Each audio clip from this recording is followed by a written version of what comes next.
Hello everyone. So today we have one more patient who completed 3 months after hair transplantation. So let us see his donor area. So generally it takes 2 to 8 weeks to recover. He completely recovered his donor area, you can see. So there is no gapping at all. So we extracted approximately 2500 to 3000 grafts. So you can see entire donor area is recovered very good. Hello everyone, welcome back to our channel. Myself Dr. Sharanya. So today let us know about donor area recovery time. So recovery time for donor area vary from person to person. So let us know what are the stages in healing process.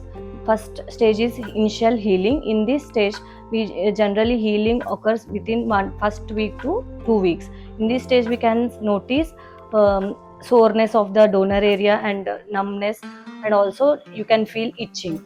So after that 1 to 2 weeks, these all the symptoms subside simultaneously, and after that we go for the next stage, that is visible healing. This may last for at least 2 to 8 weeks. In this stage you can notice redness and inflammation which subsides simultaneously, and also you can get visible healing in this stage.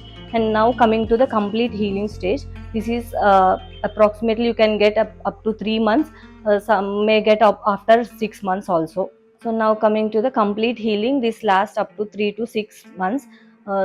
Within 3 months you can notice a complete heal over the donor area. Some may extend up to 6 months also.